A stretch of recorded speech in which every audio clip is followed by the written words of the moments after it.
I'd like to call this hearing to order this morning.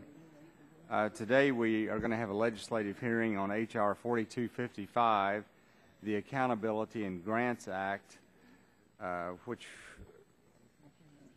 was introduced recently. And I might say that all of us, when we're back home in our districts, hear people talk all the time about the federal debt. And as you know, it's now around $16 trillion. And they're always asking the question, why is it that you all in Washington cannot seem to ever get spending under control? And we all know that there's not one piece of legislation that's going to solve that problem. But this is one piece of legislation that many of us believe is a small step in the right direction, and it does involve real money, but in many ways I think we could say that it's really a symbolic gesture that does save money.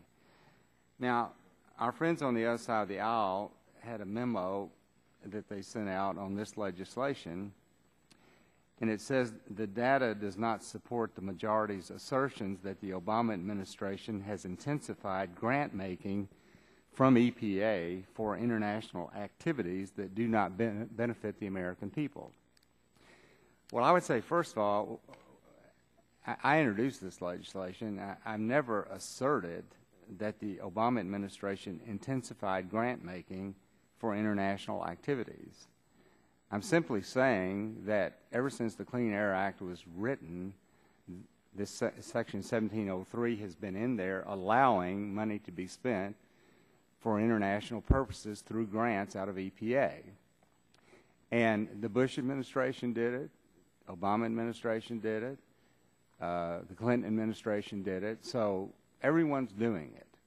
But the purpose of this legislation is simply to take one small step to show the American people that at this time in our nation's history, when we have a $16 trillion federal debt, that yes, at least temporarily, let's stop international grant making through EPA.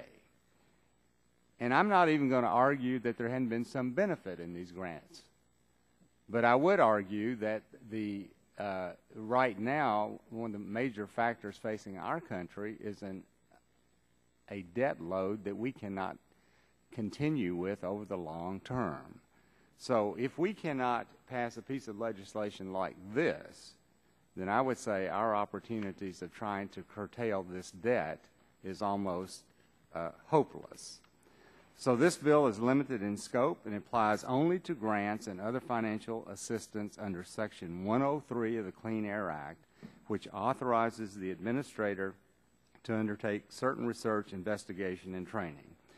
Now, we know that their money has gone to the Chinese for swine study. We know money's gone to the Ukraine, has gone to Polish municipalities regarding landfill gas. We know it's gone to Indonesia. We know a lot of it's gone to the United Nations. And all of these projects may be perfectly fine, but when we have this kind of debt, we're simply trying to make a statement, let's curtail this for a period of time. And that's what this legislation is designed to do. And as we go through this hearing, we'll get more into the specifics of it. But I would reiterate once again, certainly not my purpose, not my intent to try to jump on the Obama administration for doing this. This is a government program that's gone on for too long. At this time, we think it should be halted. So that's what it's all about. And at this time, I yield to the distinguished gentleman from Illinois, Mr. Rush.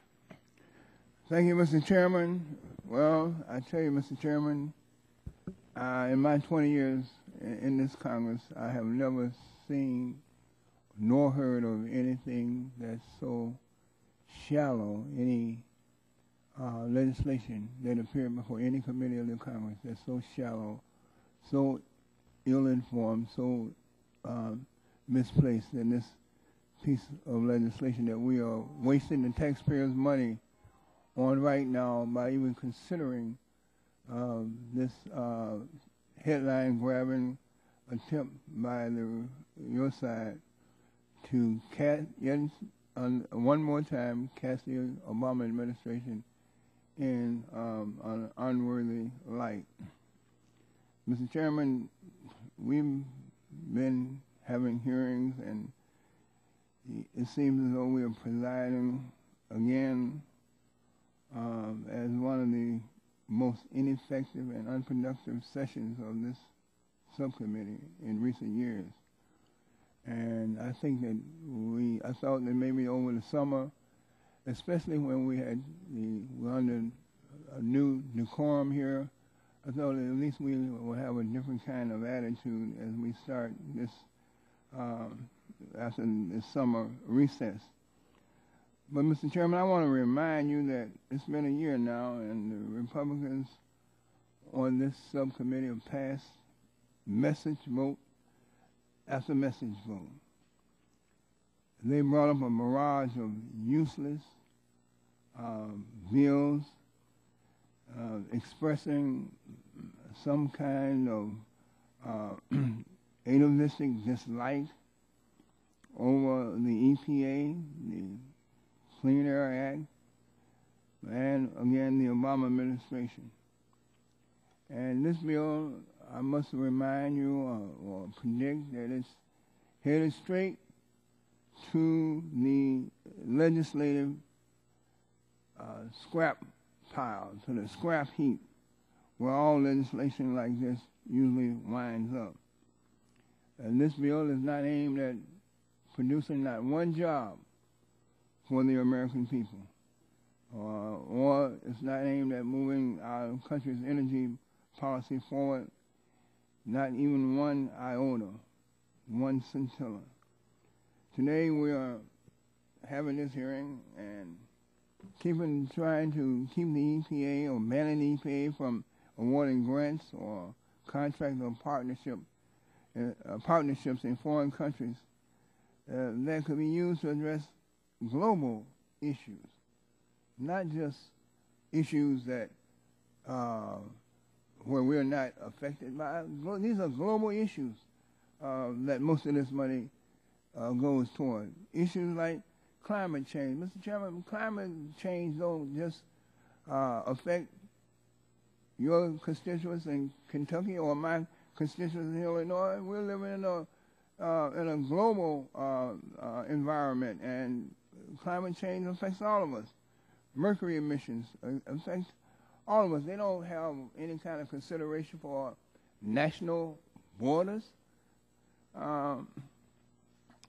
Mr. Chairman, again, we're trying to embarrass the administration, and we're going about this and absolutely wrong. There are some facts. You might not want to hear them, but there are some facts. You know, under the data has proven that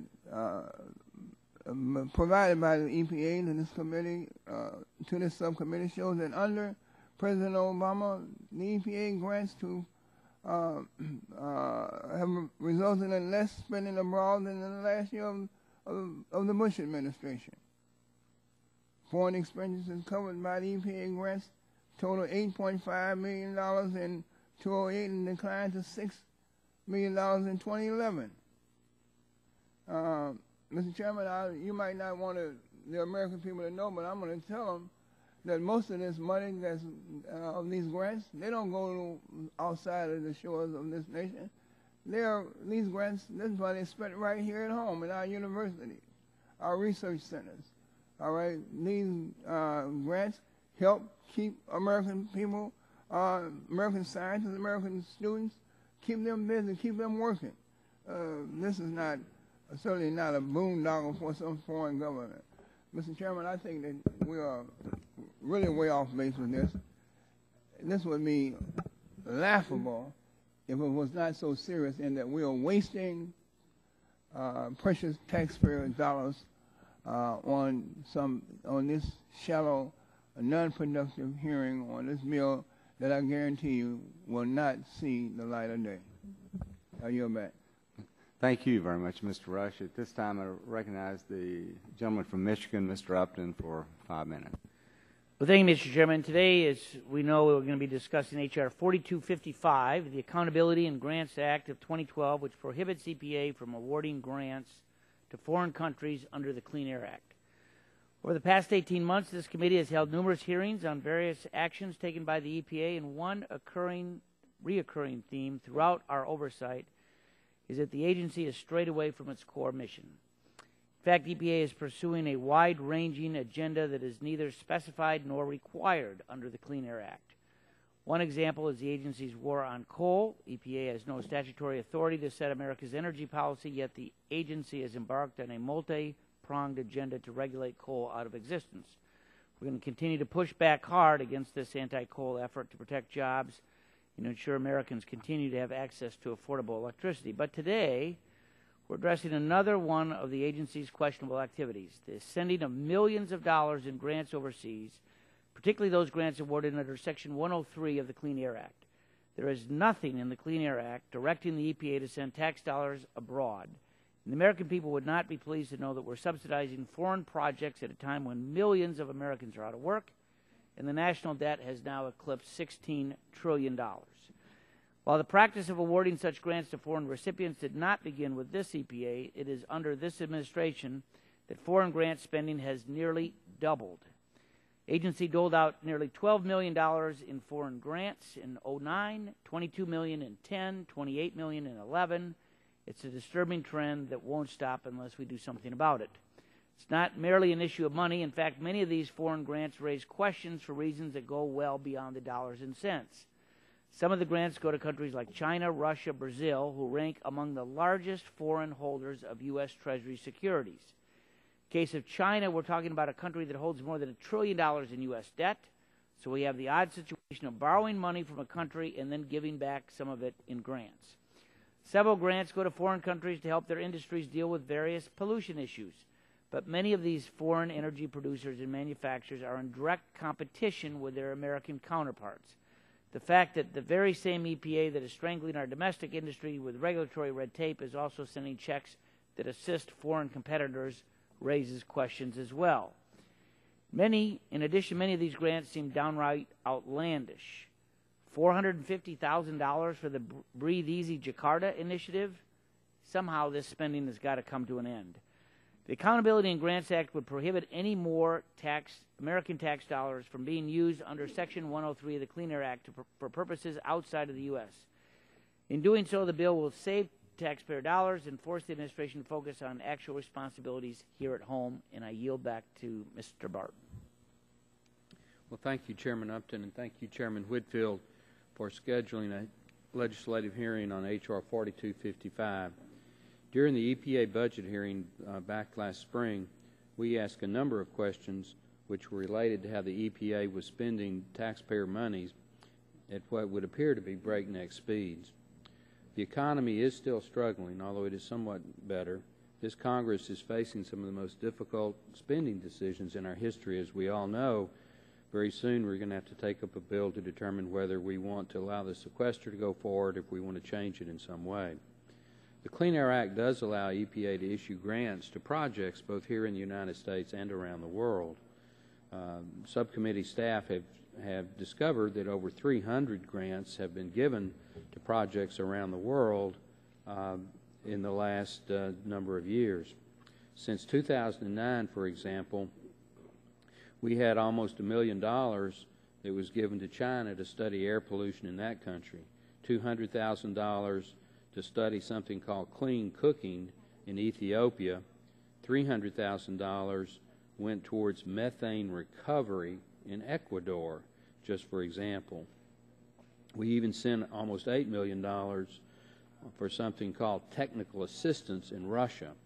Several million dollars have gone to groups, international groups, such as United Nations. It's no wonder that the EPA's budget has gone up almost 35% or 34% during the Obama administration and is now over $10 billion per year. I don't believe, Mr. Chairman, that this type of spending reflects the priorities of the average American voter that vote for us to come to Washington. I just finished almost a dozen town hall meetings in my district down in Texas during August Not once did I have a constituent stand up and tell me to spend more money for EPA grants overseas.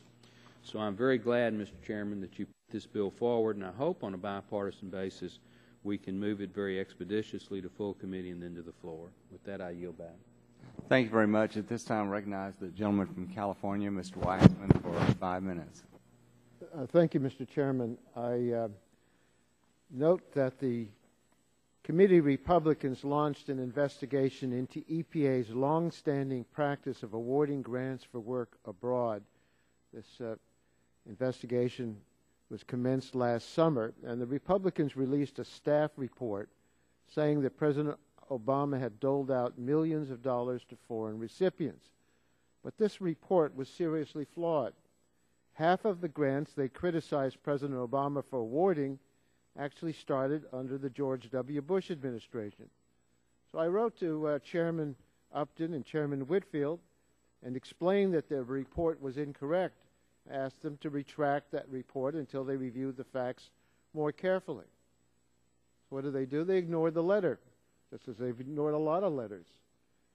EPA then provided the committee with a comprehensive list of 500 grants awarded in the last 10 years for projects with an international component.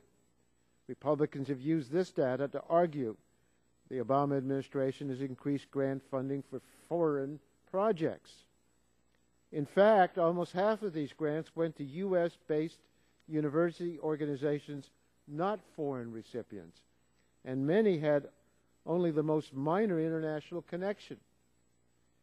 EPA calls a grant international if the grantee spends any money abroad at all, even if it's just to fly to a conference in a different country to get the perspectives of international experts. One grant on the list went to the University of Pittsburgh for research into air pollution in New York City. EPA Administrator Jackson explained this to the committee last February. She testified that very little of the money categorized as international actually went abroad. Well, after that hearing, we sent another letter to Chairman Whitfield raising concerns about how the committee Republicans were portraying EPA's international grant-making activities. Again, we didn't get a response. So we decided to ask EPA to tell us how much money the grantees actually spent abroad. And based on that data, we found that EPA grantees have spent less abroad on average under the Obama administration than they did during the last year of the Bush administration. And I'd like to introduce into the record a supplemental memo that explains the reality of EPA's international grants program. And I hope, Mr. Chairman, without objection, we can take that into the record. This hearing and the bill we're considering are a good illustration of what's wrong with this committee. Facts don't seem to matter. This bill proves that poor oversight leads to dumb legislation. There's another problem with this bill. Its entire premise is that the U.S. engagement with the rest of the world on environmental issues is wrong. We don't have enough money to send to those foreigners. That's the line we're hearing from the other side of the aisle. Well, the United States does not exist in a bubble. Pollution doesn't respect national borders. Pollution does not need a passport.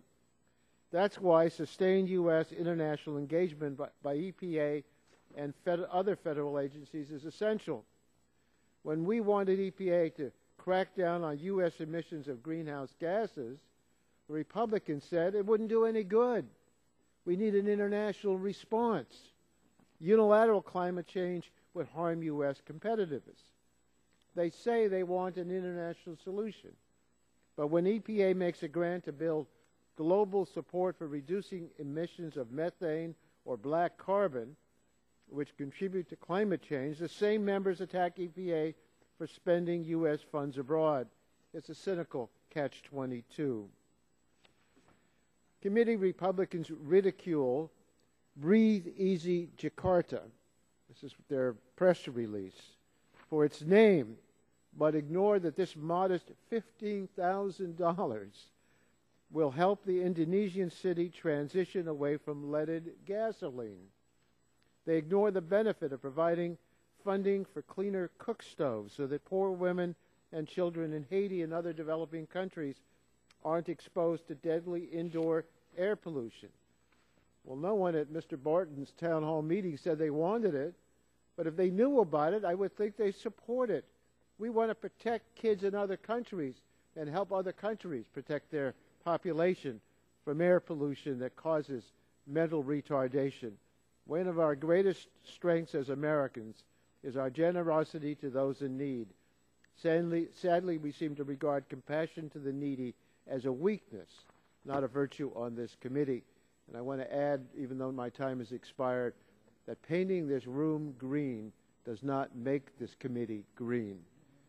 And I otherwise will privately tell the chairman how ugly I think the walls are, but I don't want to say that publicly. Yield back my time. I didn't have anything to do with the color of these walls. Oh, okay. Well, thank you very much for your opening statement.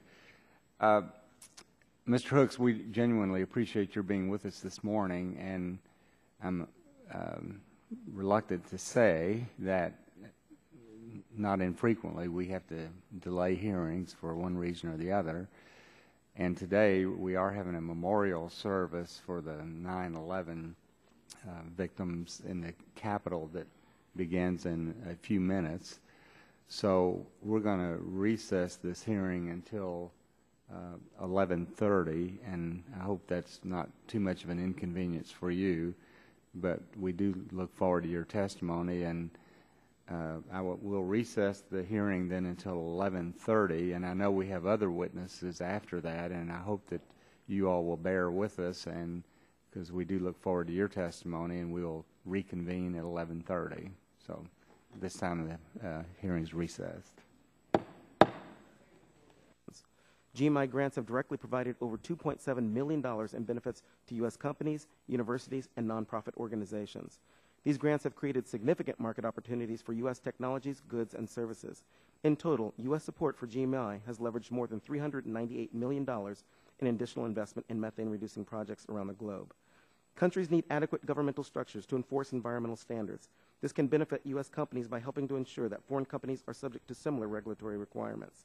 H.R. 4255 would hinder our ability to promote strong governance through continued award of Section 103 grants that assist U.S. trading partners in developing effective institutions. Finally, H.R. 4255 would inhibit international scientific collaboration that strengthens the quality of EPA-supported research by prohibiting travel of Section 103 grant-funded scientists to attend international meetings or work with scientists at foreign institutions. Such a limitation would conflict with well-established international collaboration practices of federal science agencies. Section 103 grants play an important role in improving the quality of the U.S. and the world environment, providing business opportunities for U.S. companies and supporting U.S. foreign policy interests. The EPA believes that H.R. 42 would cripple the agency's ability through grants to address harmful air pollutants that affect both the global and domestic environment. Thank you for inviting me here today, and I'm ready, and I look forward to answering any of your questions. Thanks, Mr. Hooks, very much. I'll recognize myself for 5 minutes, and then we'll give other members an opportunity.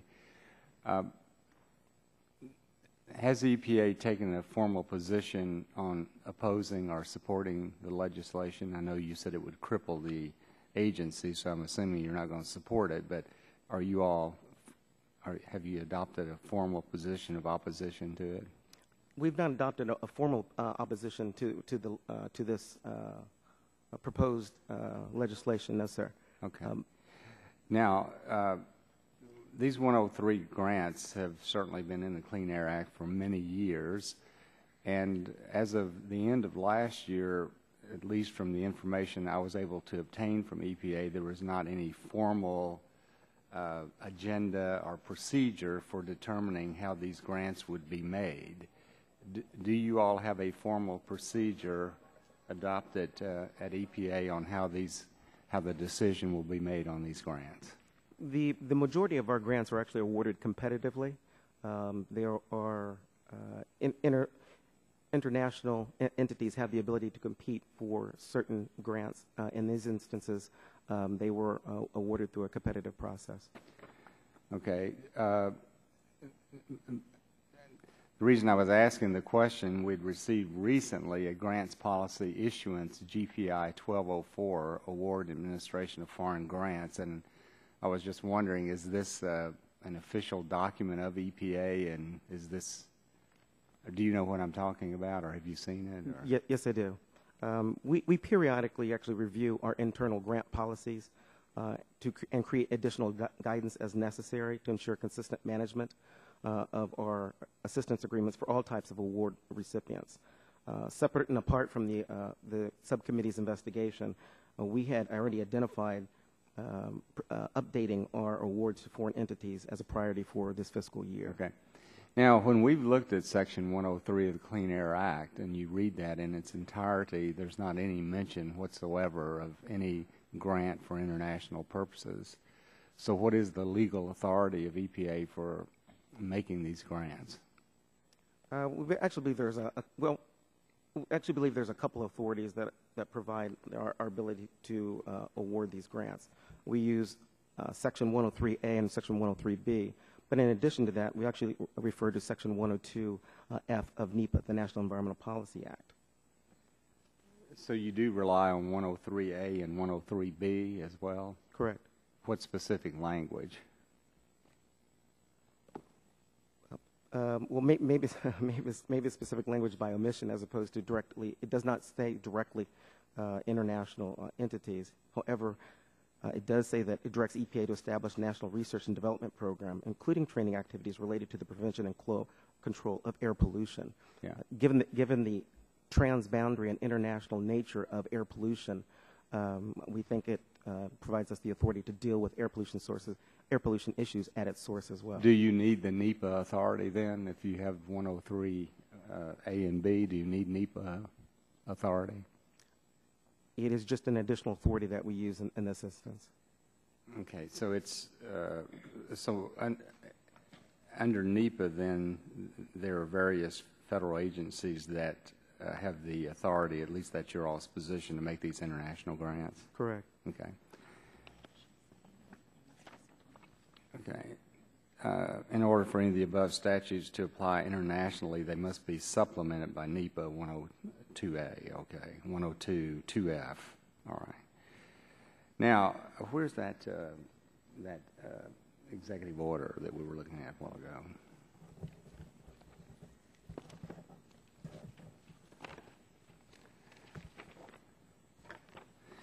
You know, as I said in my opening statement, you know, one of the concerns that we have is not that the Obama administration is doing any more than anyone else, although the total amount of grants from 2008 through 2011 is $78 million, and in 2011 it was over $28 million, and 2010 over $22 million. And I know not all of that has been identified as specifically for international, but as we're dealing with this debt, the reason we're focusing on this is that, you know, I think it's helpful, I think it's healthy to look at these agencies and they're spending, for example, China alone through this program has received over $3 or $4 million over the last 2 or 3 years. Mm-hmm. And as you know, we're borrowing a lot of money from China to turn around and give them money back. So my time has expired, but at this time I recognize Mr. Rush for 5 minutes. Thank you, Mr. Hooks.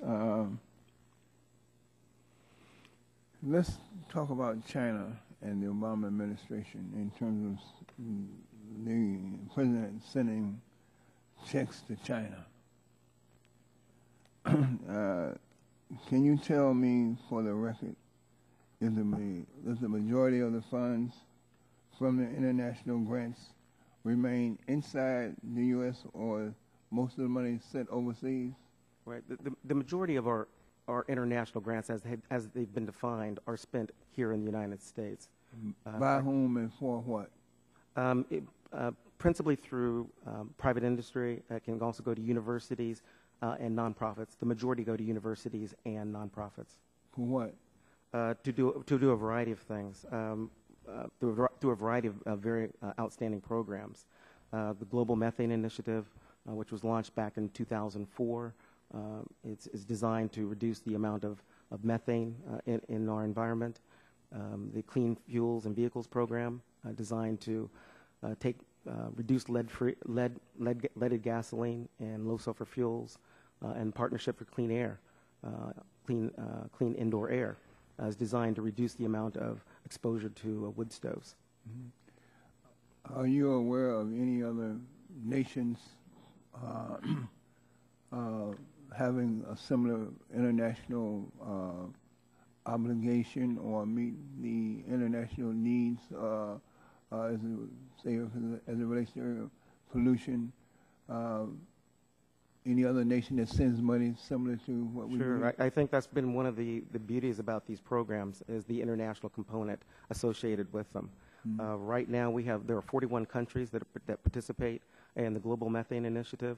I think there are over 115 countries that are participating with the Clean Indoor Air Initiative, and I'm not sure exactly how many countries are participating with the Clean Fuels and Vehicles program. But it's an international group of countries that are now participating, and based large in part on the U.S.'s leadership. And if this bill were to pass, which I doubt very seriously, but if by some chance it passed the Senate, goes to the President's desk, he signs it, what would the impact of this bill becoming a law? What would the impact of that be in terms of our international stature, particularly as it relates to pollution? Well, EPA is certainly viewed as the international leader in terms of government entities. So the rest of the world does turn to the EPA for its leadership and advice and counsel. I think if this legislation were to pass, clearly we would not be able to participate in programs such as these. But I think it would also have a very chilling effect in terms of our research, in terms of the research that we conduct. It would prohibit a university professor, if you will, going to Canada to participate in an international meeting. And much of the international work and scientific and technical work that we do is in large part based on an international an effort in putting the best minds and putting the best science towards our environmental decision making. Okay, what is the total percentage of EPA funds that are allocated to this program? For our international grant activities, it's less than 1% of our EPA budget. So, but because we spend that less than 1%, then we have credibility in terms of the voice of the American people being heard and felt as it relates to global issues around the environment, in this instance, pollution, air pollution. Is that correct? That would definitely be correct. Again, like I said earlier, the rest of the country does look to EPA for its leadership, not only in our ability to promote capacity building and governance, but also they look to the United States government for our technology as well. Mm-hmm. When we have the ability to go into these foreign countries, impart our knowledge, we actually can bring our technologies with us. For example, when the Partnership for Clean Fuels and Vehicles, the fact that most of the continent of Africa is no longer using leaded fuel or is on target to no longer use leaded fuel, that enables our emission control technology to come into play. Catalytic converters is be a perfect example. I only have one more second. Let me say, I just kind of believe that if this bill passed, it kind of reminds me of a gag rag that we're tying around, we're muffling or gagging the voice of the American people as it relates to the environment, our environmental leadership, and our strong voice that's been here, present for the world. We lead the world in terms of environmental issues and matters. We're going to tie a gag rag around that voice, silence that voice as it relates to the American people if this bill passes. So thank you so very much. Thank you, Mr. Chairman. This time, recognize the gentleman from Nebraska, Mr. Terry, for 5 minutes. Thank you, Mr. Chairman. And my mind started racing during this colloquy with Mr. Rush. In your conclusion, you in your statement, you said that this bill would cripple, quote unquote, the agency's ability through grants to address harmful air pollutants that affect both global and domestic environment. And in your colloquy here, you had mentioned also that this is about, well, it's less than 1% of the budget. It seems like an extreme exaggeration then to reach a conclusion if 1% of the EPA's budget was eliminated, that would equal 100% of all new technologies and research, like the catalytic converter. So was the catalytic converter a result of foreign grants? No, that was a result of the that's my point. I think you in this colloquy, you were leaving us with the impression that purposely that there would be no new technologies, and I think that's so much of an exaggeration that it probably impacted your credibility. But I wanted to talk about how much of that 1% is going to the UN. As I understand, some of that money is going to the United Nations Environmental Program. Is that correct? That's correct. Do you have the amount? I don't have that with me. All right. But, but in general, then, could you tell me, once we provide those funds to UNEP, do we have any control over where those dollars go? In the award of these grants, we actually manage and track these grants the same way that we would a grant here in the United States. They would be subject to the same pre-award processing and requirements in terms of reporting that our local our U.S. entities, if they were to receive the grant. You're sure that UNEP is then providing you with the documentation to show how those dollars are being used once the grant has been issued to UNEP? Yeah, it's part of one of the requirements is that grantees supply us with. So those documents would be easy. Could you provide those to the committee? Because I'd like to see how they're actually using those dollars and how we're tracking those. Yes, sir. That's. Do you know offhand, though? I'm really kind of confused. As I understand, the dollars just go to UNEP, and then the grant's issued. But how do you follow up? I mean, they just then, after that, UNEP sends you the documents probably outlined in the grant? It's going to be, well, I'd have to actually get back to you specifically on how. If you would do that. I can do that. All right. All right. I have no further questions, Mr. Chairman. All right. Thanks, Mr. Terry. This time I recognize the gentleman from West Virginia, Mr. McKinley, for 5 minutes. Thank you, Mr. Chairman. I'd like to follow up just a little bit more on that question. Maybe I make sure I heard correctly that when grants and others are given to the countries, universities, wherever, I'm curious about the follow-up. Particularly, there were several that, well, let's take some of the more serious ones was the demonstration project for the abatement of nitric oxide emissions using Rayburn. Anyway, it's a demonstration project. What did we do? Did we follow up? Yeah, what particular? This was with Taiwan, funded in 2002. I'm just curious. Do we have a set pattern of following up to see that once money's been given to something, do we have a procedure to see what they've done with it? Once EPA makes an international grant award, we carefully monitor the grant. This includes administrative and programmatic post-award monitoring as well. But what happens afterwards? If we do a pilot project that ends in a couple of years, whatever, do we follow back up again to see, was this just a one-shot deal, or do we make that a condition? No, listen, is that a condition of the grant that they're going to continue to fund this project? No, sir. Okay, so things like there are a series of them like that we're giving money away and we're not following up a pilot project and clean projects and processes in Norway, a diesel retrofit demonstration project in Thailand. Did we follow up to find out, are they continuing to work with diesel fuels in that country, or is this just a one-shot deal?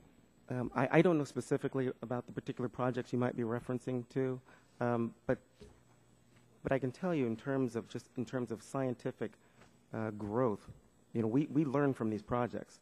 One of the great benefits in terms of what we might be piloting or demonstrating in a particular country is that we have the ability to take the lessons learned and transfer that to other regions. But when we fund these other projects, if they just die on the vine, if they're just one-shot deal, I'm just curious, what American project that maybe could have put some people to work here in research or something in America, but lost out in the competitive research? And I look at this one that we did a field survey of endangered whale population offshore of Russia. What American project lost out to that? Well, I'm not sure if that's a Clean Air Act. Clean Air Act has to do with whales? I'm not sure if that's a Clean Air Act. There are other authorities. No, this is your list that you all provided. I'm just curious about that, but obviously you don't have the answer for that. I believe that we supplied the committee all of our international debts, regardless of the authority. I'm just curious, with all this money we're spending overseas, and whether it's $30 million or $5 million, when the EPA itself recognizes that the biggest detriment to health care in America is indoor air quality. In its own website, the EPA publishes that it's 96 times worse indoors than outdoors. But yet we're spending money on things. I don't know what we're doing in America to focus on indoor air quality. I don't see much at all on that. And that's the issue that we know when we have the asthma attack, we have other issues that are talking about. Where is it in America? Why aren't we educating our American people on where our air quality issues are, rather than worrying about the endangered whales off Russia? Well, as it relates to air quality, air pollution is an international problem. It's been fairly well documented that certainly pollution from Asia is deposited here in this country, the same as pollution that's generated here in this country goes across the Atlantic and gets deposited in Europe. International air pollution problems is an international. Not denying that, but I'm just saying at this time when we can't afford it, I think I'd rather spend my money taking care of American citizens and educating American folks about indoor air quality or whatever it is than worrying about some of these others. So what I'm hearing, wrapping up, we don't have necessarily, or you're not aware of, a follow-up program to find out after we do a demonstration project, after we do a startup, there is no follow-up to see that they continue with that. We don't have a prioritization of where we're going to spend money on indoor air quality in America, but we're sure spending a lot of money dealing with indoor air quality overseas. And lastly is that apparently we're losing out. Some of our American companies are losing out in applications for this to foreign governments. I'd be curious how many American applications were lost in the shuffle. Well, to go back to one of the advantages of these grants is actually creating market opportunities for U.S. industry here in this country. The Global Methane Initiative, while the EPA component, it's a multiple agency component, by the way. In fact, the majority of the money that has been distributed through the Section 103 grants has actually not come from EPA. It's actually come from the Department of State and USAID and other agencies as well. For example, I know that Caterpillar was able to sell 62 megawatt generators to a coal mine in China for $100 million. Megtech, which is another large subsidiary, U.S. subsidiary here in this country, was able to sell some thermal oxidizers for millions of dollars as well overseas to overseas countries. It's this kind of, putting our foothold into these countries that actually is good for U.S. industry as well. But conversely, as I said it before, air pollution does not respect geopolitical boundaries. I think that was maybe stated in one of the opening statements. Does not respect geopolitical boundaries. So U.S. monies that can be spent at the source of pollution, I think, is a good use of our money because ultimately that deposition can impact our U.S. shores. Gentleman's time's expired. Ms. Crooks, I might just make one comment here. you were talking about Caterpillar selling equipment to coal mines in China. As a result of EPA, we can't even build a new coal-fired plant in America. So it's nice that you all like to see equipment going to China so they can mine coal. Recognize the gentleman, Mr. Pompeo from Kansas, for 5 minutes.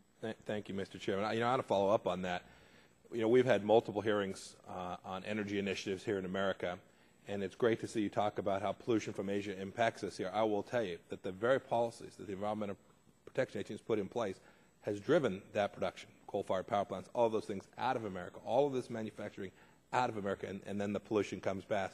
Actually, in the very first hearing, as a member of Congress, I asked Ms. Jackson about that, and she poo-pooed the idea that this pollution was coming here and that they don't live under the same regulatory environment that we do and don't have the same rules for their processes. So it's fascinating to hear you sort of argue the other side of the coin inside the administration. I'd suggest maybe a little meeting between the two of you. But I want to get to a couple of things that you said. Do the grants for international, or do the competition for international grants compete with the domestic grants? Yes. They're in the same pool? Yes, sir. And what part of that is the fact that it's not in the United States? That is, how much of a piece of the criteria is the fact that it's a non-U.S. applicant versus a U.S. applicant? What piece of the criteria is that? Can you restate the question again? I'm sorry. Yeah, so they're in the same pool competing for the same grant money, American taxpayer money, and when you're deciding whether to send it to Kentucky or Botswana, how much of the fact that it's not in America does that impact your decision-making process? Well, bear in mind the majority of our international grant money would go to the University of Kentucky, where a Kentucky professor or graduate. The majority, those that don't. Let's talk about those that don't go to a U.S. institution. Is it a factor that it's a non-U.S. entity? Is that weighed in the merit process, or is it blind? You don't even know if it's going to Oregon or Denmark. Well, we would know where the grant proposal, where the monies were. So do you use it as a factor in the decision-making process? Well, ultimately, one of the criteria that we're going to use is how does it impact the human health and the environment here in the United States. So it doesn't matter what there are country. other criteria. So it doesn't matter the country that it's going to. If it's got a higher net benefit on an environmental basis, then it goes to Denmark as opposed to Oregon. You don't weigh the fact that it's a non-U.S. entity directly. The first criteria that we're going to use is the impact and the benefit to the environmental quality of the United States. Makes sense. You talked about sort of nation building and national security. Do you coordinate with the State Department before making these grant awards? Yes, we do. And the Department of Defense? Not the Department of Defense. So just the State Department? Yes, sir. Got it. How many offices within EPA actually distribute grants for activities that occur overseas other than under this particular program? I don't know specifically, but certainly our Office of Research and Development, obviously the AIR program. But I'd have to check. Are they coordinated? That is, are you all saying, the State Department says we don't really want to deal with this nation. I think we won't give them grant. Are you guys coordinated, or is it completely stovepiped so you all don't know what's going on in the other parts of EPA, let alone other parts of the administration? No, it is coordinated. Before we award a grant, it would be coordinated with our Office of International and Tribal Affairs. Once it meets their criteria, it would be sent to the State Department, provided it met their criteria, provided that they concurred, we would fund it. If either one of those entities were to non-concur, if it was inconsistent with our foreign policy, then it would not be funded. Great. I'll close here. I have to tell you that when I go home, much like you heard before, I go home and talk to folks. To justify, when you're $16 trillion in the hole, to justify programs like this is an incredibly difficult sell. It's not something that I can support. You all talk about it being bipartisan. This began in previous administration. That may well be. I'm neutral as to who's making this poor decision, whether it's a Democrat or Republican administration, is of no importance to me. This is a program whose time, if it was ever here, is certainly gone now. And I yield back the balance of my time. This time I recognize the gentleman from Virginia, Mr. Griffith, for 5 minutes. Thank you, Mr. Chairman. Thank you so much for being here today, Mr. Hooks. You would agree with me that Virginia is more important than Kazakhstan, would you not? I would agree that... at least to our government. To our government, yes. All right. And you would also agree, would you not, that China is not doing enough to clean up their air pollution and that you would like to see them moving at a faster pace? Is that not correct? That would be correct.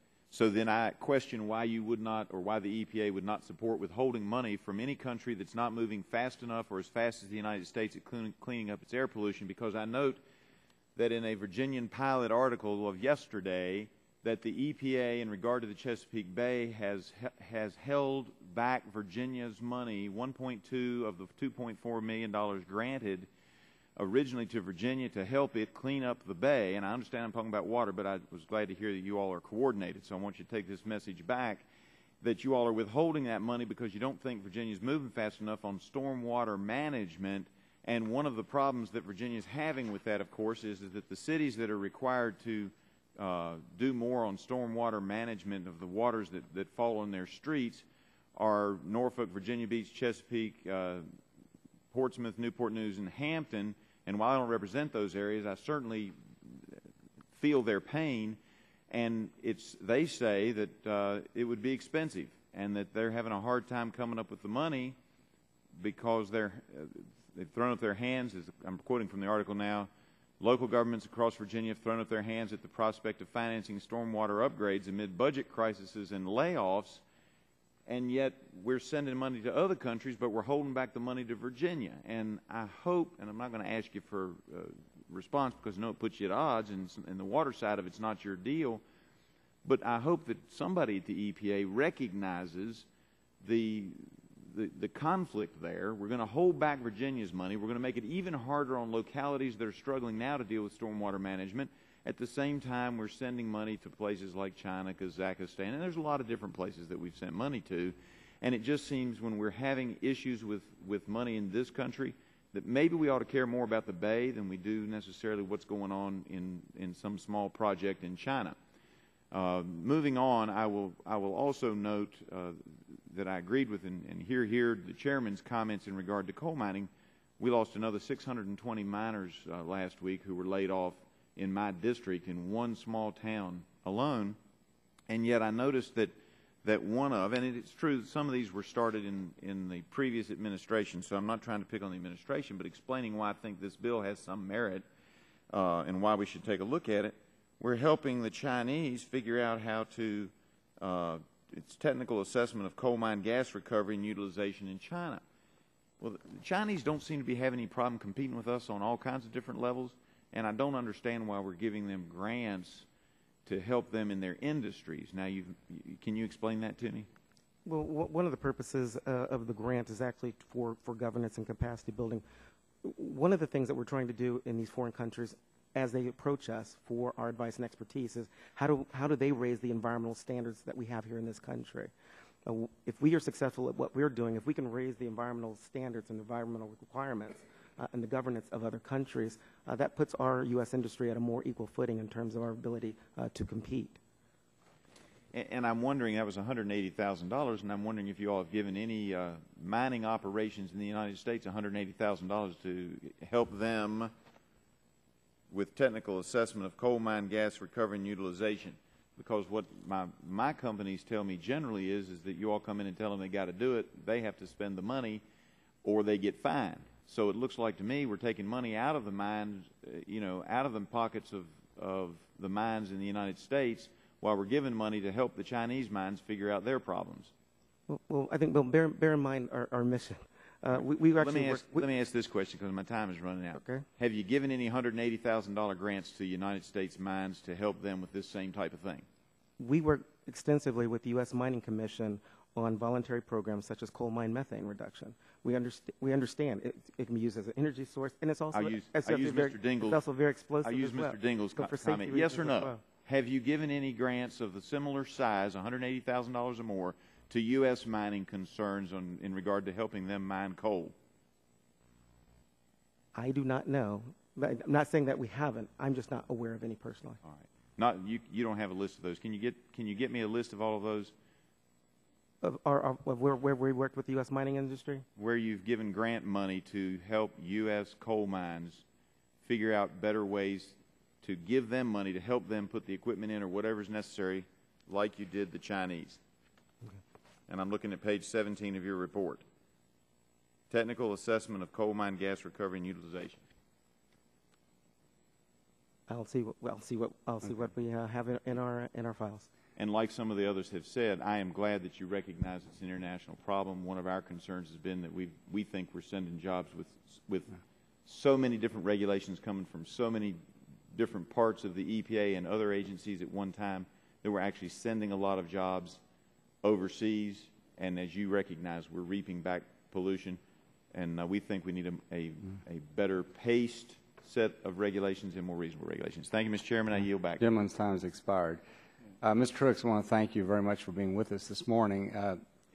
In concluding, we would appreciate if you would get back to the committee with a list of grants that have been made to U.S. coal mining companies.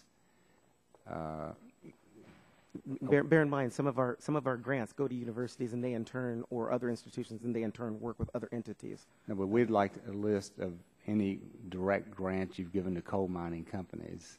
Yeah, we wouldn't have the authority to actually to give a grant to a mining company. Okay, then I would like for you to do this. I want to give you a grant number. Grant number 832-99401, 832-99401, and 835-05-801, 835-05-801.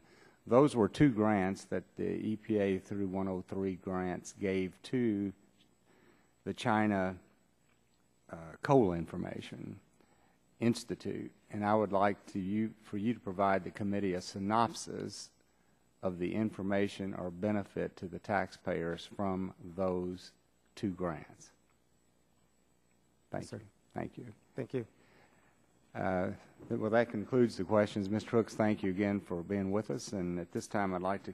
Thank you, Mr. Chairman. Did you have a question? No. Okay. This time, I'd like to call up those on panel 2, our witnesses on the second panel. And we have with us Mr. Daniel Simmons, who's the Director of Regulatory and State Affairs for the Institute for Energy Research. We have Dr. Andrew Light, Senior Fellow, Center for American Progress Action Fund, Associate Director, Institute for Philosophy and Public Policy at George Mason University. We have Ms. Eliza Derby, Senior Program Officer, Windrock International, a coordinator for the Partnership for Clean Indoor Air. And we have Dr. David Kreitzer, Research Fellow in Energy Economics and Climate Change at the Heritage Foundation. So I'd like to welcome all four of you to the committee. We appreciate very much your taking time to join us to discuss H.R. 4255 and your views on the legislation. And Mr. Simmons, we'd like to start with you, and you'll recognize for 5 minutes for your opening statement. My name is Daniel Simmons. I'm the Director of Regulatory Affairs at the Institute for Energy Research. It is difficult for me to see the value of EPA providing taxpayer-funded grants to organizations and governments outside the United States for things such as good governance capacity building in Jordan or regulatory dialogue on landfill gas in Brazil. Part of the reason the United States is now over $16 trillion in debt is because the federal government has little spending discipline. Compared to $16 trillion, these grants are small, but the grants are systematic of out-of-control spending by the federal government. When individuals have money and debt problems, the common sense solution is to cut back on unnecessary spending. It is only fair to ask the federal government to do the same. Taxpayer dollars should be spent on projects that have an obvious benefit to the American people, and these foreign grants do little, if anything, to benefit Americans. If EPA would like to improve environmental quality at home and abroad, a far more productive approach would be to promote environmental improvements through economic growth. Years of research shows that economic growth promotes environmental protection. As noted previously, Section 103 does not provide explicit authority for EPA to award these grants to foreign entities, only to establish a national research and development program. But Section 103 also does not provide an explicit limitation, and therefore EPA for years has been awarding these sorts of grants. When faced with these questions, I would hope that EPA would look to the federal regulatory philosophy that is laid out in Executive Order 12866, which was originally signed by the Clinton administration and reaffirmed by the Bush administration, and again reaffirmed by the Obama administration. And in pertinent part, the executive order says that federal agencies should only promote, should promulgate only such regulations as are required by law or necessary to interpret the law or made necessary by compelling public need. And it is difficult to see for these grants that they are required by law or necessary or what the compelling public need is, at least for American citizens. And these grants there is a large number of them that are definitely of dubious value for Americans. For example, on March 22nd of this year, EPA awarded a grant with the following description. The goal of this project is to increase environmental public participation through a pilot project in Dominican Republic. Alianza will work with stakeholders and appropriate governmental authorities to ensure the pilot project expected results are successfully accomplished. Now, I have no idea what in the world it means to increase environmental public participation and what value that is for the American people. Pollution may cross, may cross boundaries, but this isn't about that. This is about, quote, increasing environmental public participation. And if EPA wants to promote environmental protection, economic growth is a far better alternative. But as we've seen from EPA, a number of the regulations they've been promoting lately does not promote environmental, does not provide environmental growth, does not promote economic growth. One example is the mercury and air toxic standards rule. The point of this rule, allegedly, is to reduce mercury. However, the rule costs $10 billion a year, according to EPA, and results in a maximum, according to EPA, of $6 billion in benefits from the reduction of mercury. In other words, this is a net cost to the American economy and, honestly, the economy of the world of $10 billion a year. You can buy a lot of anaerobic digesters in China or Brazil or where have you with $10 billion. And the mercury and air toxic standards is just one example, but it is representative of EPA's current regulatory philosophy. Far more benefits could be achieved, both environmental and economic, if EPA were more circumspect in its regulation. The American people want Congress to balance the budget and to get America's fiscal house in order. One key to doing this is to reduce spending on things that are obviously unnecessary. It's not obvious what the value is to the American people of international grants issued under the Clean Air Act, Section 103. Thank you for your time, and I'll be happy to answer any questions.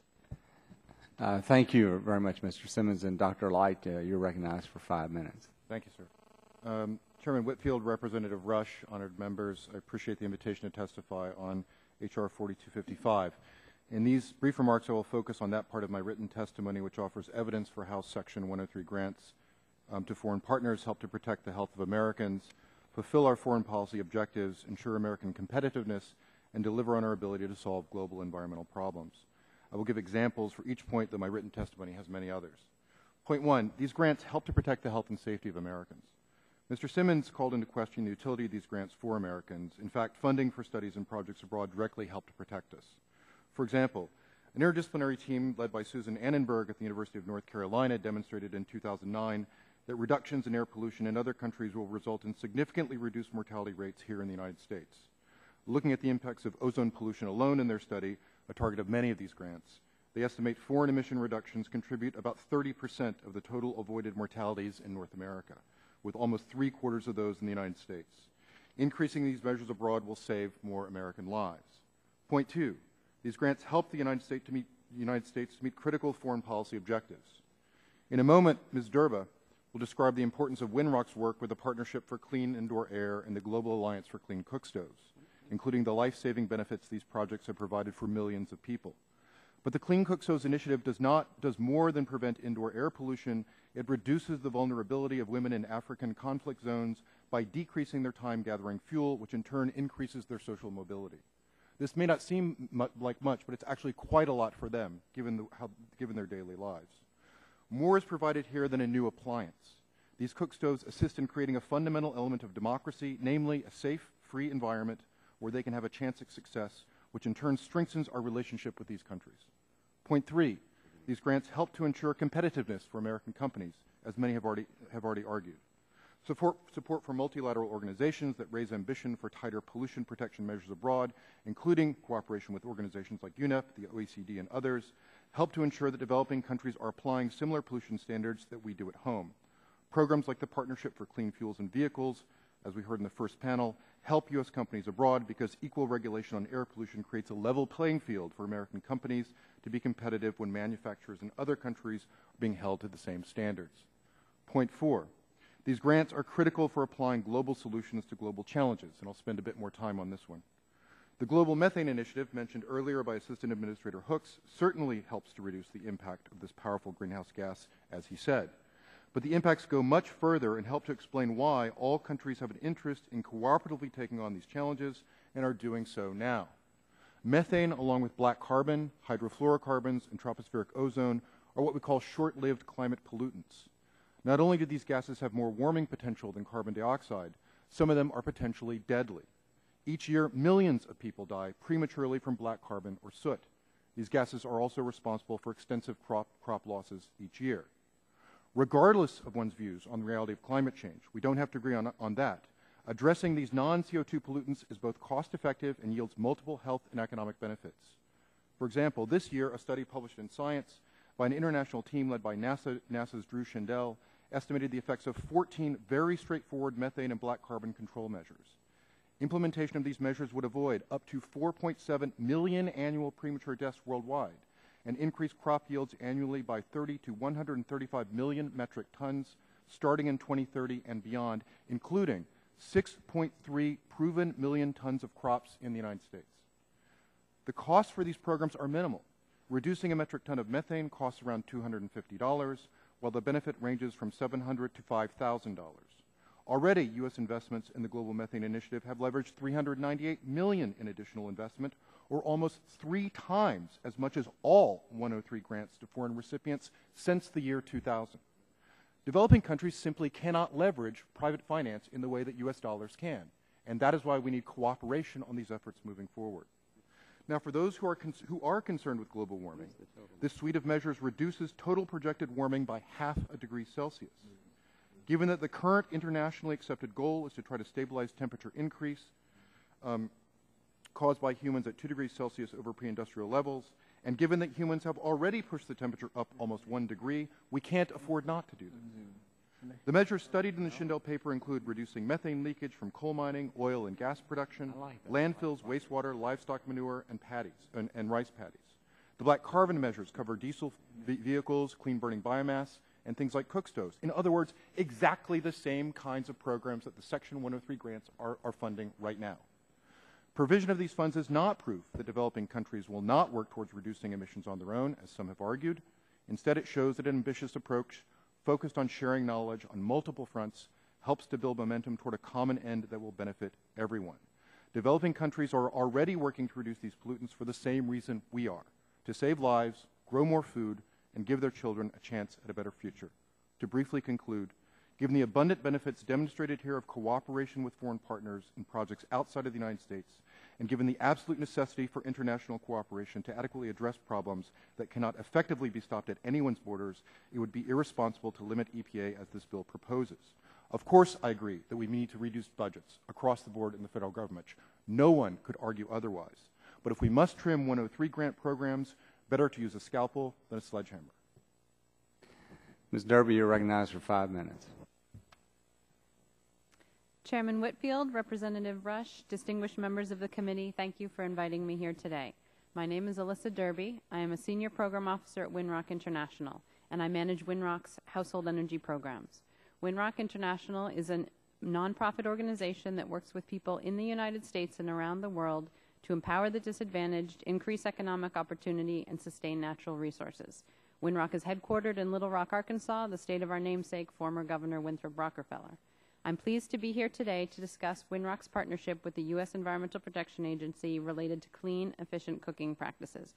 Winrock is one of the grantees being discussed today. I will summarize my testimony for you today to maximize time for your questions. My complete testimony has been submitted for the record. I hope this testimony helps committee members understand the work we have done and the people it has benefited. Some 3 billion people worldwide burn solid fuels like wood, animal dung, crop residues, coal, and charcoal for cooking and heating in open fires or rudimentary stoves, releasing toxic smoke into their homes.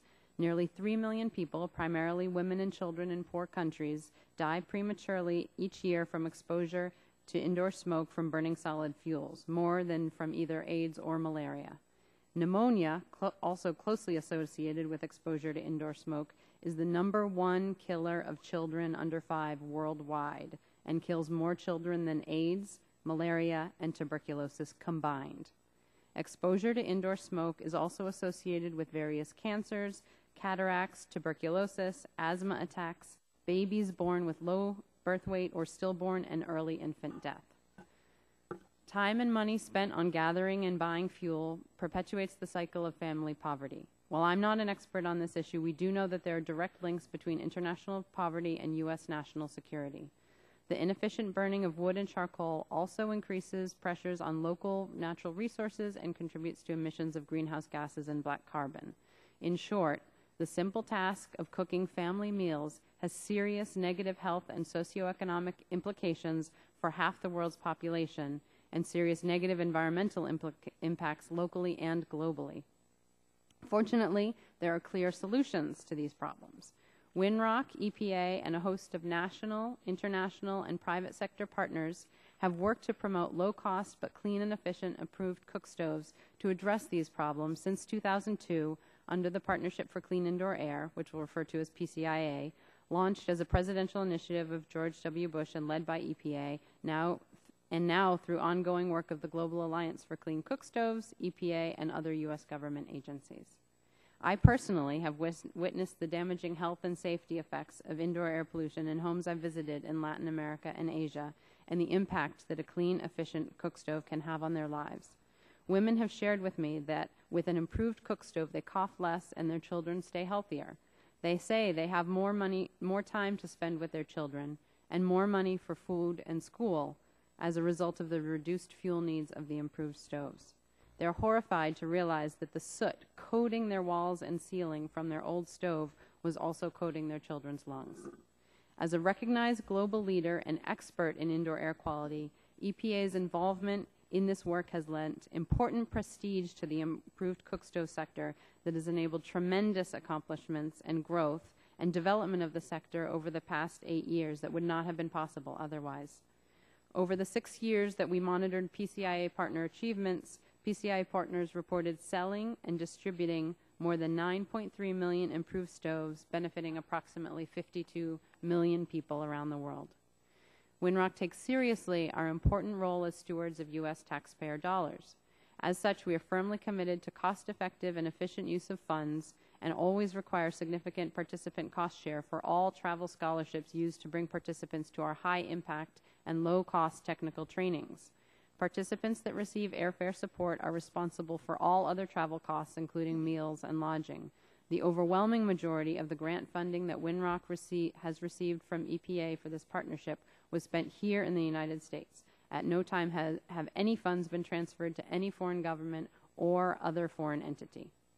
We believe that the work EPA has funded to date related to clean and efficient cook stoves has been pioneering and vital to the sector, and we have been proud to play a role in these achievements.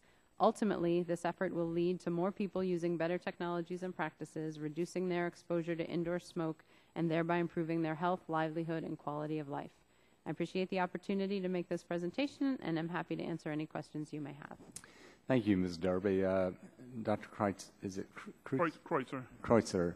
Dr. Kreutzer, you're recognized for 5 minutes. My name is David Kreutzer. I am Research Fellow in Energy Economics and Climate Change at the Heritage Foundation. The views I express in this testimony are my own and should not be construed as representing any official position of the Heritage Foundation. Chairman Whitfield and Ranking Member Rush and other members of the committee, I want to thank you for inviting me to address you on the issue of EPA grants to foreign recipients. Though there may well be legitimate concerns about the appropriateness of funding environmental activities abroad, especially given our national debt and the fraction of our debt that is held by one of the leading recipient countries, a greater concern is what this tells us about our government's vision for much more significant obligations.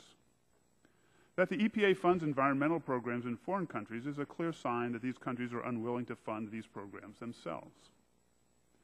Though there are serious disagreements about the impact of CO2 emissions, climate skeptics, climate activists, the EPA, and others all agree the growth of CO2 emissions over the next century will come predominantly, if not entirely, from the developing countries. For example, in 2002, China's CO2 emissions were 40% less than those in the United States, while this year they are at least 50% greater. And this trend is likely to continue. The CO2 emissions coming from the developing world are growing much faster than they will from the developed world. Even accepting the Intergovernmental Panel on Climate Change's high-end estimate of climate sensitivity, and that's a measure of how much warming there will be for a doubling of carbon dioxide levels in the atmosphere. Even accepting those numbers, it is acknowledged that cutting CO2 emissions in the U.S. alone, or even in conjunction with the Annex I countries, that is the developed countries, of the Kyoto Agreement, will moderate any global warming by less than 1/2 degree by the end of this century. Whenever this point was made in the debates over cap-and-trade bills, for instance, the proponents of the legislation would imply that the emerging economies would follow our lead. What these proponents usually left out was that we would have to pay them to follow our lead. And why should they want to voluntarily? Last summer, there was a headline that said half of India was without electricity. That was due to a blackout. The week before, they could have had a headline that said 1/3 of India is without electricity, because they are always without electricity, all right? And so they are looking at having phenomenal growth rates. They would like everybody to have electricity. They would like them to have more than just electricity. They like them to have refrigerators and dishwashers and all the things that we have. It's going to take a phenomenal amount of money to bribe them to forego those things, that growth that they would get by using energy. The UN Framework Convention on Climate Change established a $100 billion green climate fund as sort of the first ante to help transfer this wealth from the developed world to the developing world to get them to comply with the carbon restrictions. What the UN Framework Convention on Climate Change left out was the actual funding part of this fund. But I think we can get an idea by simply looking at past legislation in the U.S. The Lieberman-Warner cap-and-trade bill had provisions for designating U.S. money to go to foreign programs, as did the Waxman-Markey cap-and-trade bill, as did the Kerry-Boxer cap-and-trade bill, as did the Kerry-Lieberman cap-and-trade bill. EPA funding of foreign environmental programs is a clear sign that foreign countries are unwilling to fund these programs themselves. It should be noted that the cost of these programs is a small fraction of the cost of those necessary for these countries to meet carbon emission targets set out by proponents of global warming policies. So this is yet another sign that any carbon legislation in the U.S., whether it's a carbon tax or a cap-and-trade, is likely to obligate U.S. energy consumers to bear not only the burden of our own policies, but the additional burden of paying foreign countries for their compliance. There is near universal agreement that without severe restrictions on the carbon emissions of the developing countries, no policy in the developed world will have sufficient impact for them to meet the targets that are being set out, the ones that I oppose, by the way. Though unadvertised, this significant additional burden of paying for the developing world's compliance is known to those involved in climate negotiations and policymaking. The UN has established a fund that will require developed countries to contribute hundreds of billions of dollars. U.S. energy consumers may not know about this obligation, but those negotiating supposedly on their behalf do. That every major cap-and-trade bill in the U.S. included mechanisms for contributing to this fund or ones like it makes it clear that climate policymakers in the U.S. intend to acquiesce to these demands for our wealth. Taken in this context, the EPA grants may just be the camel's nose in the tent. Thank you. Thank you very much, Dr. Kreutzer, and thank all of you for your testimony. I'll recognize myself for 5 minutes, and then the other members will ask questions as well. Dr. Simmons, I know that, or Mr. Simmons, in your testimony you talked about the executive order that President Clinton had and President Obama had, and in which it basically was saying that agencies should not issue grants other than as explicitly set out in the legislation or the statute. Can you make an argument based on that executive order that EPA may be violating that executive order with their 103 grants? Well, I mean, I need to be clear on this. The executive order is the regulatory philosophy, and there is obviously a difference between regulations and between grant making. And my argument is that grant making ought to be, and how they decide grant making ought to be analogous to how they should be following the regulatory philosophy. So, I mean, I think it definitely violates the spirit of the executive order. But unfortunately, there's been a long-standing. Well, there has been long-standing, and I agree with you. I think it does violate the spirit of it, and I don't really agree with EPA that it's very clear in the Section 103 statute that they have the authority to do these international grants. But I think primarily they're relying on their NEPA authority, and I don't know that that's ever been tested in the courts. Do you know if it has? My understanding, well, yes, I don't know, and I mean, Section 103 says that EPA has the authority to, quote, establish a national research and development program for the prevention and control of air pollution. It says it's a national program. It doesn't, by not explicitly limiting EPA's authority, is why we're in the situation. And Ms. Derby, all of us have heard of Windrock International. We know that you all do great work and that you are here testifying. You're not trying to hide anything. And on your website it talks about, and you said in your testimony, you receive grants from the federal government. And you list agencies that you receive grants from. How much would you say that you receive a year in grants from the federal government for Windrock? I don't have that number, but I would estimate that at least $60 million a year. 16 million? Okay. 60. Oh, 60 million. Yeah, it fluctuates from year. Because I know you have foundations that support you and even federal agencies outside the U.S. and so forth. But I'm glad that you and Dr. Light are here because, as I said in my opening statement, this is more symbolic than anything else. We have a gigantic federal debt, and everyone that comes up here to testify, they always say, I agree that we need to be more focused on reducing our debt. But anytime we ever come up with even a minor way to do it, everyone says, oh, my God, we can't do that.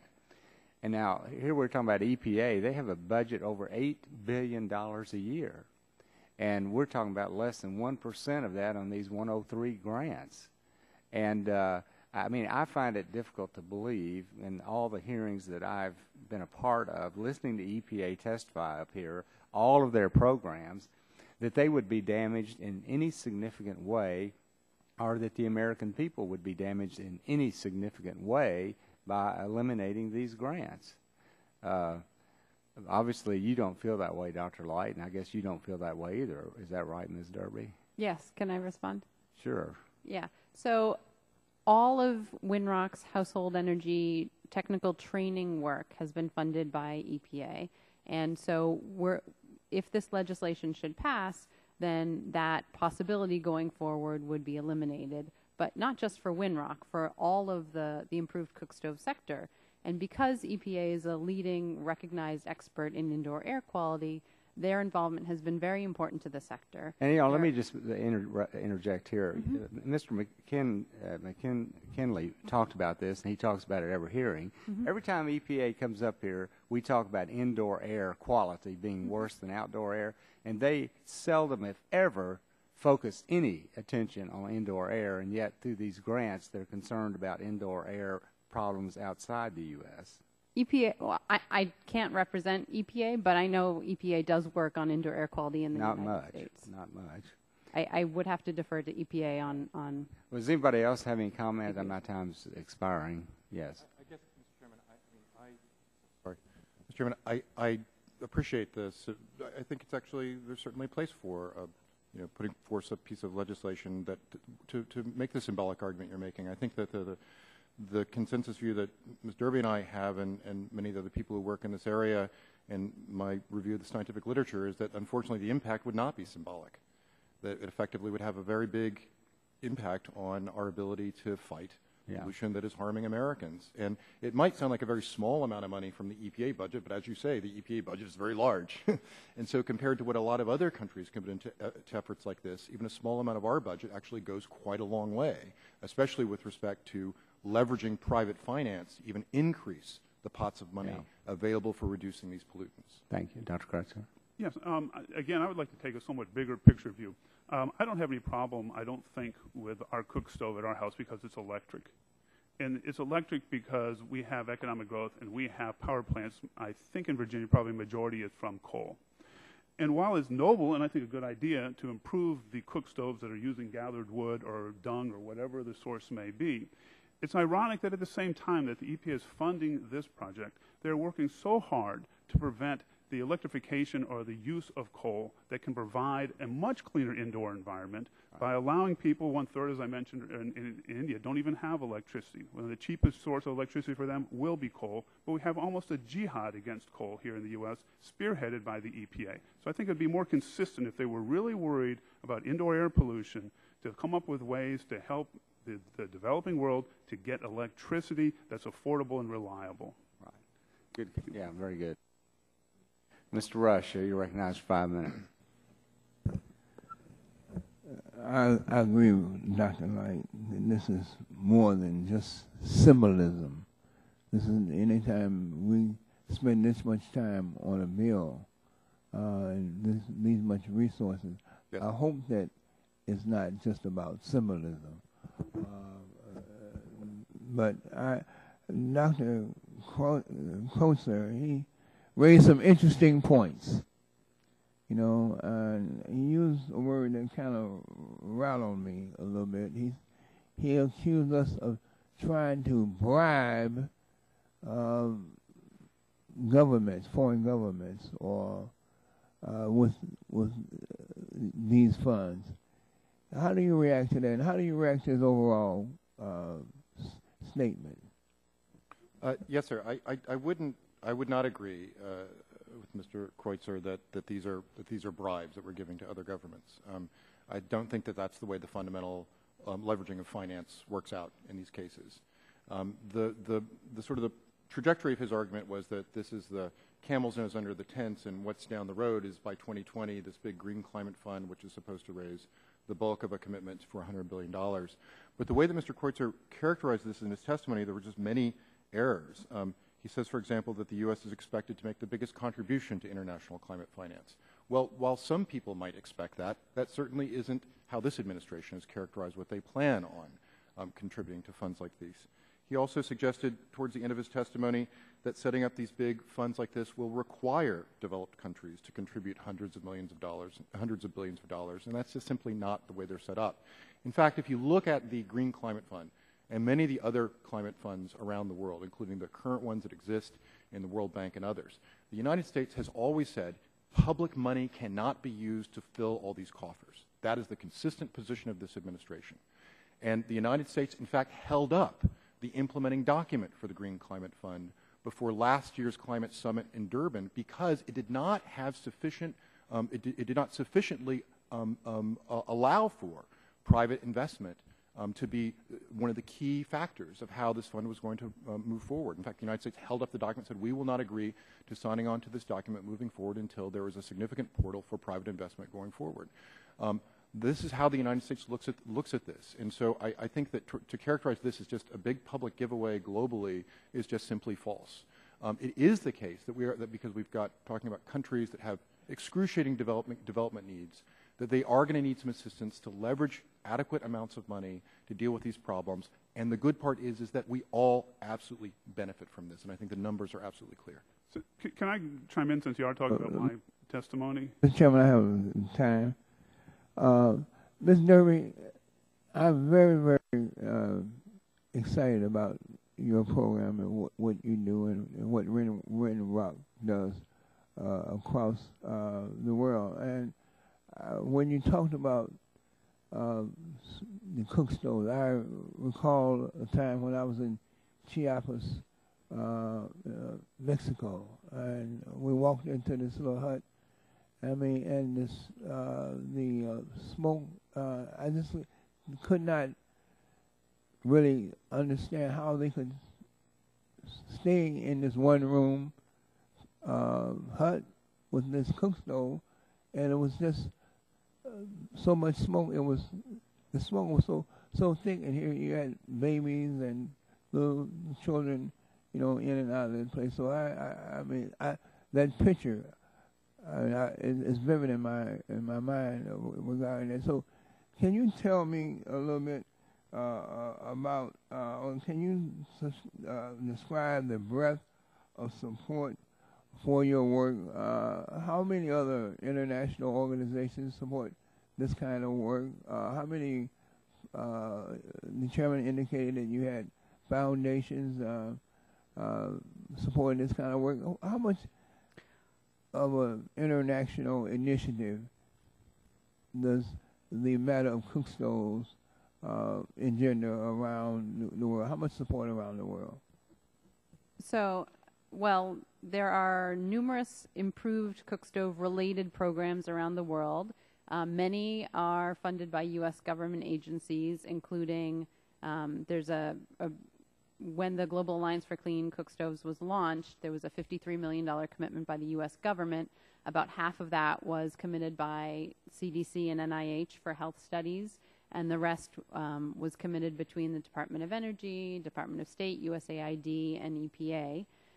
The World Bank also works on improved cook stove related and household energy work, as do smaller foundations fund this kind of work. At Winrock, our primary work with improved cook stoves and household energy in general has been through USAID and EPA funding. So, if in fact this bill were to become law, then it would have a cascading effect on a reverberation on these other programs and these other initiatives around the world. Is that correct? I believe so, because EPA has been a pioneering leader in the sector and has been able to leverage the involvement of other U.S. government and international agencies. And so to have EPA suddenly pull out from the sector would be a tremendous blow to the sector. What would it do to our foreign image, our image around the world as it relates to being a leader in terms of environmental? Well, the U.S. is definitely, thanks to EPA, currently recognized as a leader in household energy and indoor air pollution and cook stoves work. That right now, the EPA is funding technical trainings around the world to help people learn to make better cook stoves and make sure that they work right. You can't tell by looking at a cook stove if it works right. You have to test it. So all of this training that we're doing increases U.S. visibility and goodwill abroad by us helping these producers to make their stoves better and thereby improve health and livelihood for families. Gentleman's time. Thank you. This time I'd like to recognize the gentleman from Virginia, Mr. Griffith. Thank you, Mr. Chairman. Dr. Kreitzer, good, nice to see you, and welcome you here. You, a couple of times, wanted to make some comments in the last couple of minutes, and I'm going to give you that opportunity. Well, thank you. First, I'll talk about the most recent topic, which is these cook stoves, and I think it's a noble initiative. The trouble is the EPA seems to want to create a world that's ideal for subsistence farmers. As we want to help them with the technologies that they have when they're poor, we do not want to help promote technologies and energy sources that are going to allow them to become rich. And I think that's misguided. As great a program as I think the one you have now is, ignoring the second half is even worse in greater magnitude. Dr. Light accused me of making some misrepresentations regarding these global funds. He said the administration does not want public funds to go to them. The administration supported the Waxman-Markey bill, the Kerry-Boxer bill, the Kerry-Lieberman bill, all of which had provisions for sending funds to these foreign programs. They were not actually tax dollars because they used the disingenuous plan of calling something allowances. That is, energy producers would have to buy allowances. That would generate funds, and it's those funds that are going overseas. That's exactly it. If you talk to all the economists, they agree that it works very much like a CO2 tax, and we can call those allowances CO2 tax revenues. Every person I know that did modeling on both sides of the aisle of the cap and trade bills regarded those as carbon taxes. Maybe officially they weren't, but sending money from energy consumers in the U.S. to foreign countries to try to get them to do something they clearly don't want to do because it's going to be very costly in terms of limiting their growth, I think is a bad idea, and I think it was hidden in these negotiations. I don't think they advertised the fact that there was going to be a big amount of money transferred. Mr. Simmons, if I might, and it's one of those things that sometimes happens, I think I misheard your testimony, so I want to make sure that it's clear, because then when I went back to read it, because I thought it was a really good point, I read it differently than I heard it. So let me make sure I get it clear. In your testimony, you stated that in regard to the mercury and toxic standards rule, that the EPA website indicates that it costs $10 billion a year. And then what I thought I heard you say was that the EPA said that it had a value of $6 billion, but I noticed in your written testimony that it's an M. I'm assuming your written testimony, so it's a $6 million benefit. I'm assuming your written testimony is correct in that I just wasn't paying enough attention. I could have easily misspoken. It is in EPA's regulatory impact analysis. It is the cost of the mercury and air toxic standard is $10 billion a year. The benefits for reducing mercury are between $500,000 and $6 million with an M dollars. And so that does leave a huge amount of money that could be used for other projects. And I see this all the time where it appears that the EPA is either making others spend a lot of money or they're spending money, and yet we could take that money and use it for something that really matters, like the cook stoves, and do things in this country. And then I also liked your point in regard to the economic situations, because my district is being hit very hard by what I believe Dr. Greitzer, I always called the war on coal. You used, what was it, Armageddon on coal? What was the term you used? I didn't mean to bring a religious component into this. You go back to my war on coal. War is fine. Thank you. But we're on the front lines of that. We lost another 620 jobs just last week that are idled. Hopefully they'll come back in the not too distant future. But prior to that, we've had over 1,000 people in the region that have been laid off from various mines. And it's interesting because we're talking about the cook stoves in third world countries, but I envision in a cold winter, and we did not have a cold winter this last winter, a lot of folks in my district are going to have to live in one room, even if they have a multi-room house, with some type of a small little heater, probably either electric or kerosene, because they can't afford to heat the whole house to a level that's comfortable. And even in that small room, they're going to have to be bundled up. And does that not have greater effect, Mr. Simmons, on the health of those individuals than the value of the mats compared with the $10 billion a year?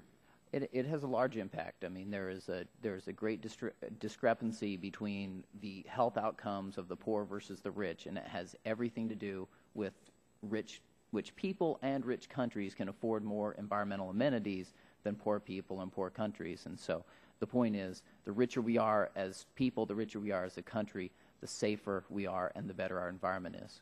And Mr. Chairman, I see my time is up, and I yield back. Thanks very much, Mr. Griffith, and I want to thank all four of you for taking time to come up today and talking about this legislation and the impact that it would have from your perspective.